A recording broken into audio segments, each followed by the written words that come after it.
Hello, and thanks again for joining our podcast series, A Day in the Life of an Ethical Hacker. Hosted by Synack's Tice Harrison, this series deep dives into the minds of our Synack Red Team members. They tell us why they chose this line of work, what they do when they're not finding vulnerabilities, and give us a glimpse into their everyday lives. Today's interview is with Callum Carney. Callum is studying for an undergraduate bachelor's degree in computer science and working part-time as a software developer. He lives in the UK and has been working with Synack for over 3 years. Before we get started, for those new listeners not familiar with Synack, founded in 2013 by former NSA security experts Jay Kaplan and Dr. Mark Kerr, Synack is the most trusted crowdsourced security platform delivering comprehensive and continuous penetration testing. Synack combines the world's most skilled and trusted ethical hackers with AI-enabled technology to create a scalable, effective security solution. Headquartered in Silicon Valley with regional offices around the world, Synack protects leading global banks, federal agencies, DoD classified assets, and close to $1 trillion in Fortune 500 revenue. We hope you enjoy the interview. Now, once again, over to you, Tice. Thanks, Michelle. Thanks, and welcome, Callum. We'll keep this pretty informal. Callum and I, we've actually met before at the tail end of the last webinar that he recorded last year. So it's great to have you with us again. This time, we'll do it podcast style. Once again, we've had loads of questions from our customers and security network, some from those who tuned into your last webinar and some new ones. So we may as well get stuck in. To start with, I would like to get to know you a little bit better for those who are first-time listeners. If you want to tell us a little bit about your background, where you're from, sort of where you studied and your day job. Yeah, definitely. Firstly, thanks for having me again. I really appreciate it. And yeah, so I'm Callum. I'm in the UK, and as Michelle said, I'm studying for an undergraduate bachelor's degree in computer science. So I got started hacking around 2015. It was a bit of an interesting start. I was watching a live stream on online, and there was somebody teaching us how to execute XSS on a website. And obviously at that point, I didn't know what XSS was, but it really got me interested to sort of see this pop up on a website.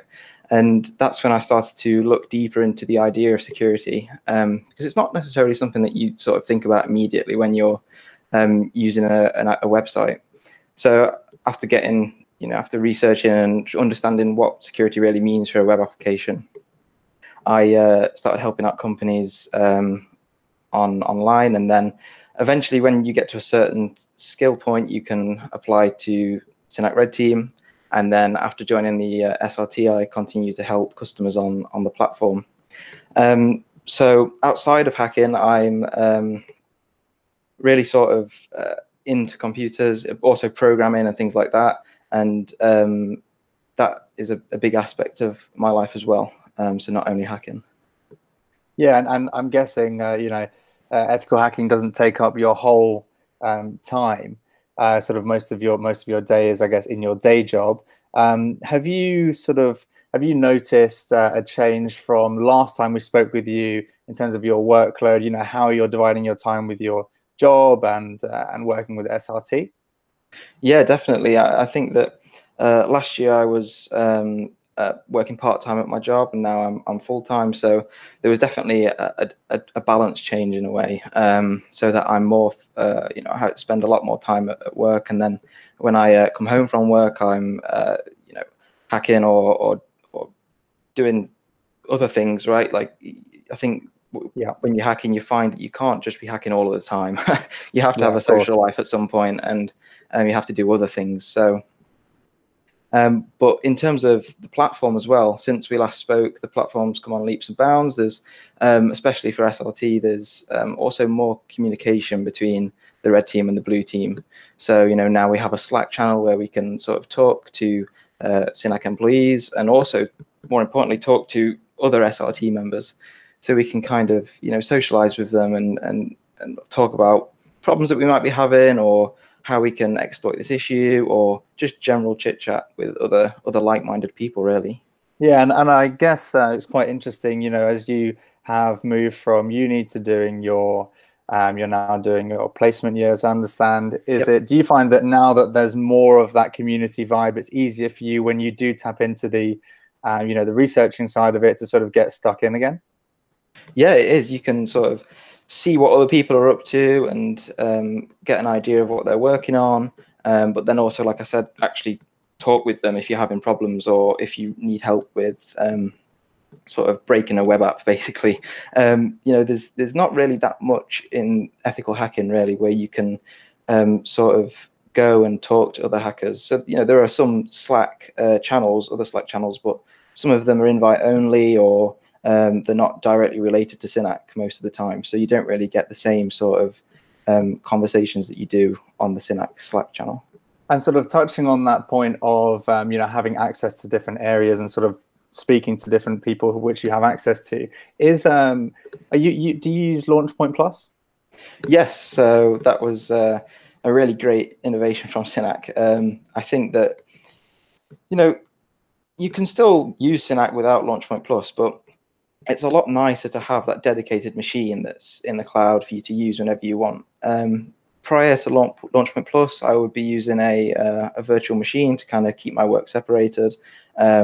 And the problem that I found was that it was difficult to transition from, say, my desktop and then my laptop. I'd lose a lot of notes or a lot of really vital information in regards to finding vulnerabilities that are stored on a different machine. And to have a dedicated cloud machine that has all of my information on it whenever I need it is really helpful. And also from a customer's perspective, they know that we are always connected to the Synack network, and that any traffic that's coming through is from us, because you need to make sure you're connected to that VPN all the time. But with Launchpoint Plus, it's guaranteed that you're connected. Yeah, and with Synack really, valuing ourselves on our trusted approach and having that smaller, using the smaller crowd, I think this is really important as well. Seeing it from one of our SRT members is how they value using Launchpoint. And do you find that its capabilities are the same and it's easy to use?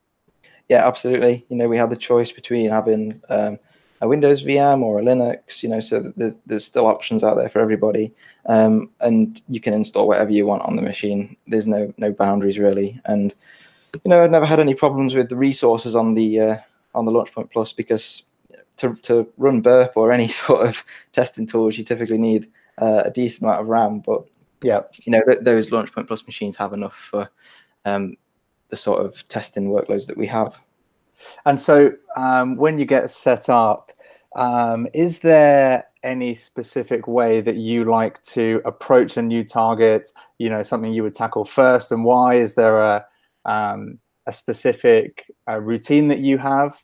I know in the past that you and I have actually spoken, you like to have quite an automated workflow, or as much as possible.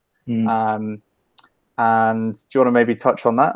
Yeah, definitely. I think that you have to have a methodology, and sometimes there are exceptions where a platform is quite different, but a lot of the time, if you have a methodology, you can apply it to every single new target. And to start with, me personally, I will get to know the application. I think that is a really important aspect to sort of hacking the platform that you're testing on, because without understanding the sort of roles or the permission bases behind the application, then you aren't going to be able to find the critical vulnerabilities that the customer is looking for. And getting to know the application is definitely step one. And then from there, you're going to want to start actually testing the application, because sometimes, there's still that element of duplicates that you have to be aware of. Obviously, with Synack, you've got the 24-hour time frame to start with, so that's not really as high up as it usually is. But once you've known the application, you can really start to apply the techniques that you've got before, that you know. And yeah, like how you mentioned automation, I think that while it doesn't apply to every single target, so you've got sort of 2-week engagements and continuous engagements, when you have a continuous engagement, you can apply certain automation methodologies to them. So sort of monitoring how the application is changing over time, monitoring any general code changes. Obviously, software development companies, and any company really, is making changes all the time.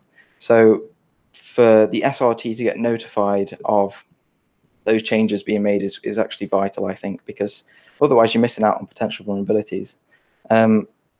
But also kind of checking up on what the company is up to in general. So for companies that I really enjoy hacking, I'll actually sort of have monitors on blog posts or like technical posts to understand what sort of new features they're looking to implement, or any new platforms that they're looking to introduce. Just so you've got it on your radar.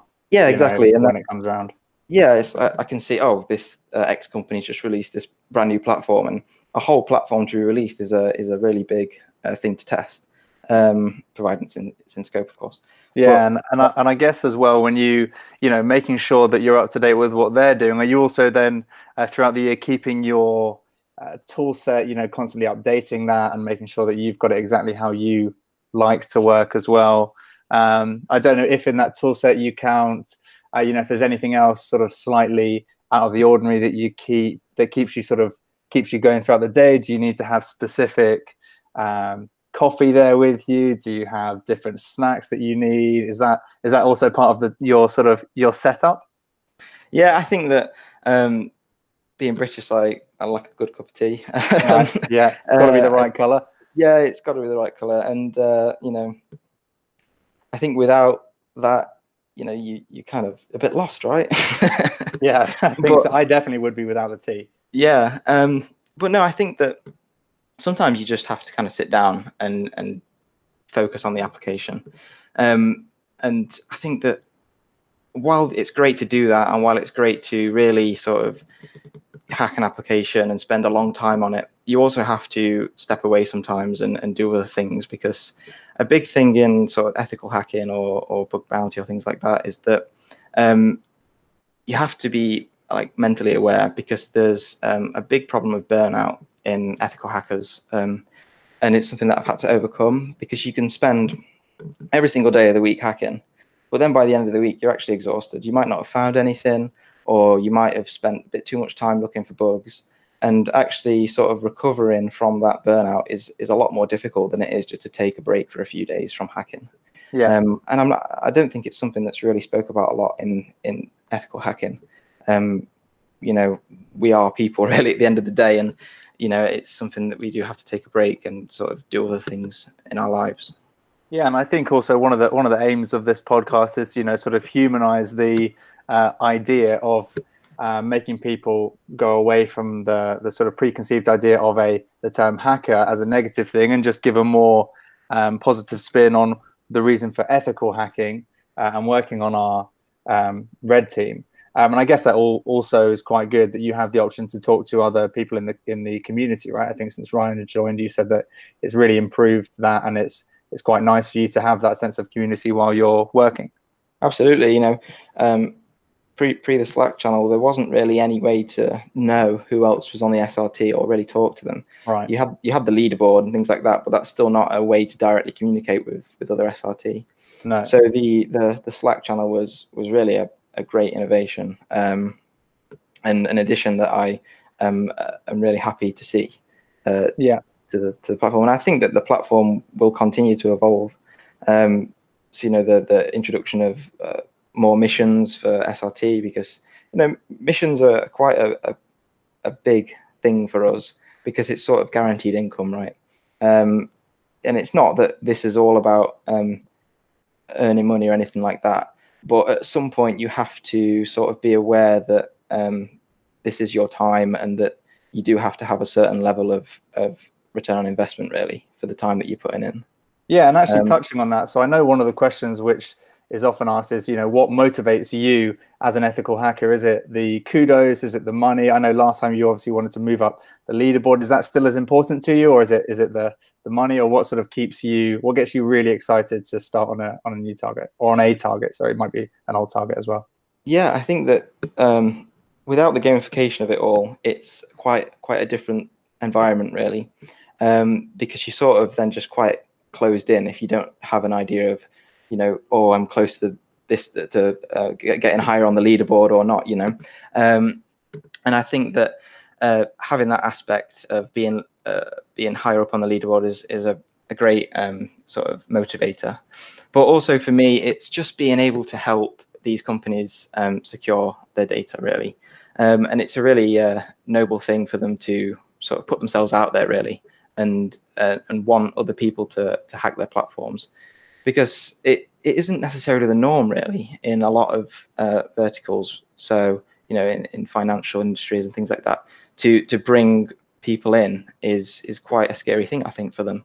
But that's where Synack has sort of the pros, right, where everybody's vetted, and you know that the person that's testing on your application is vetted, and that they are hacking for good, basically.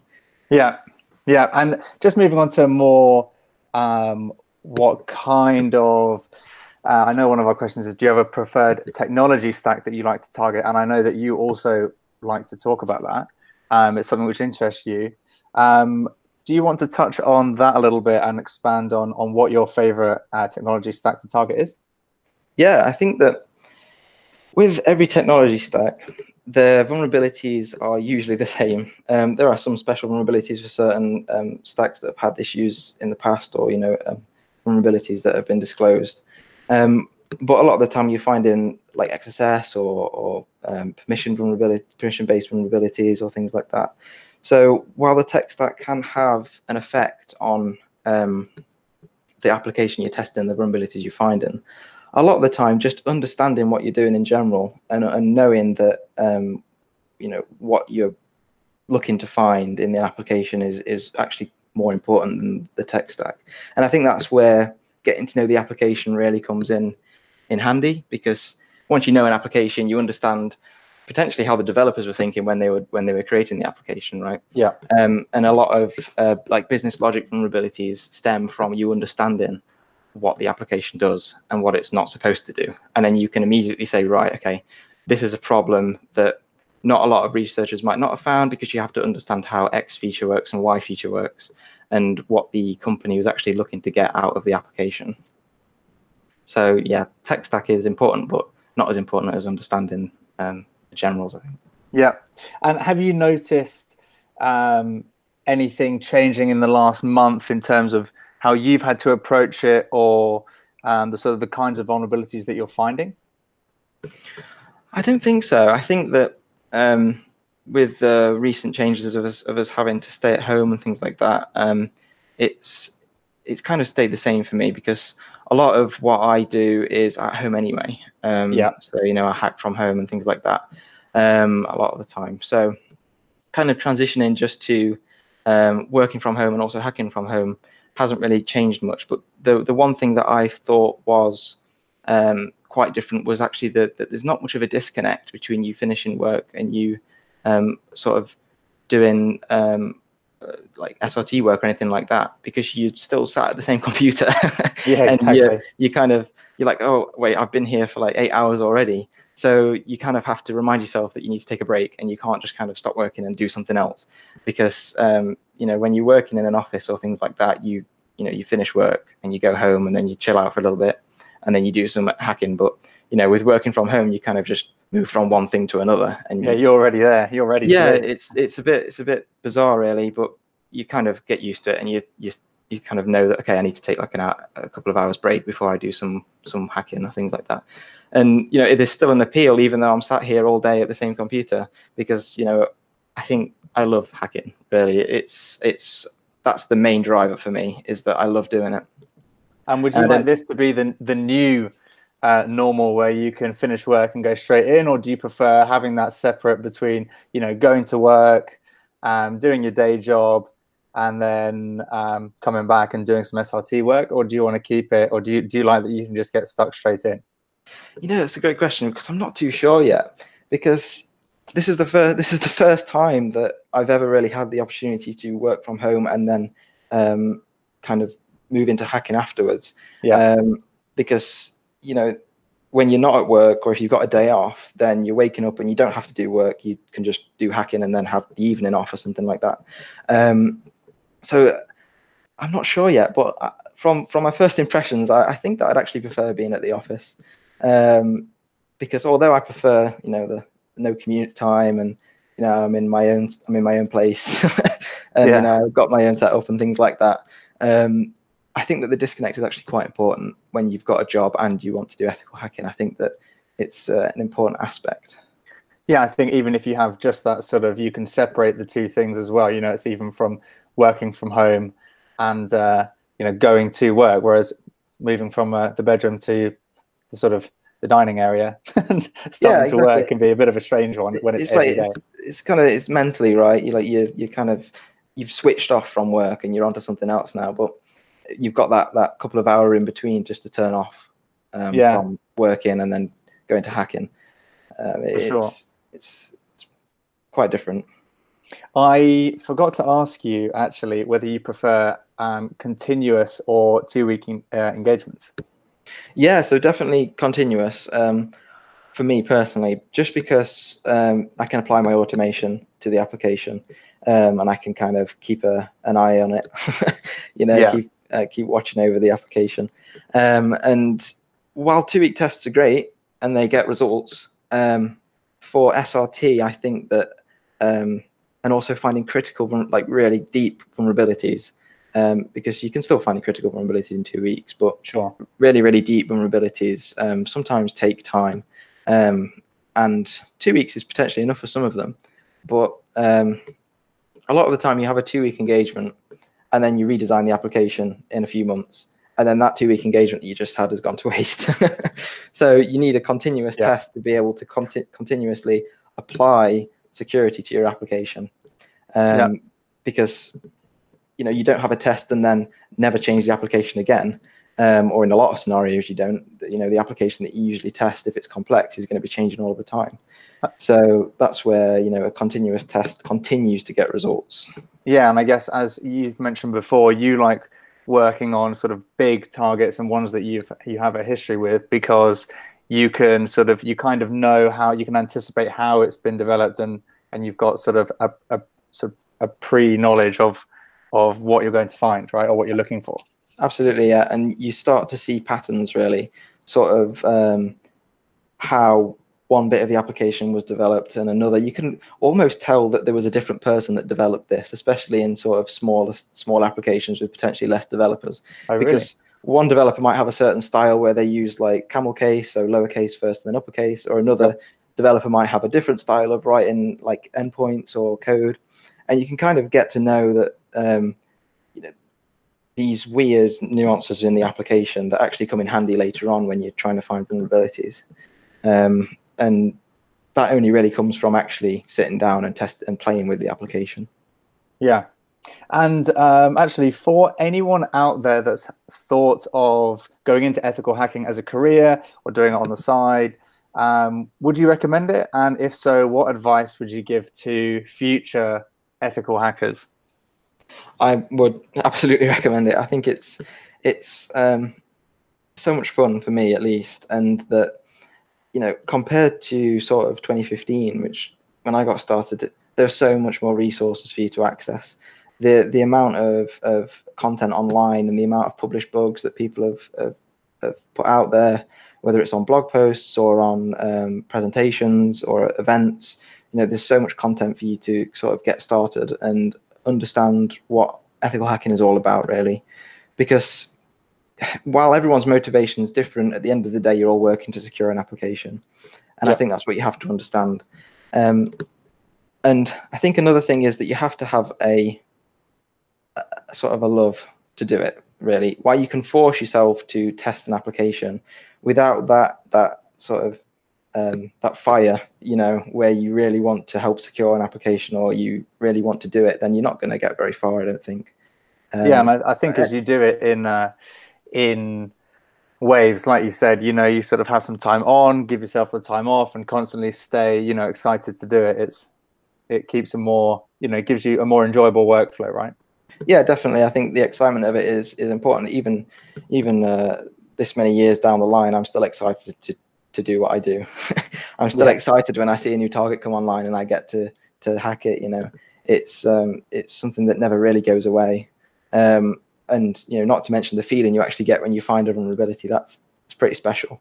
Yeah. It's like you can't really explain it. I don't think you have to go out and find your own vulnerabilities to figure out what it feels like.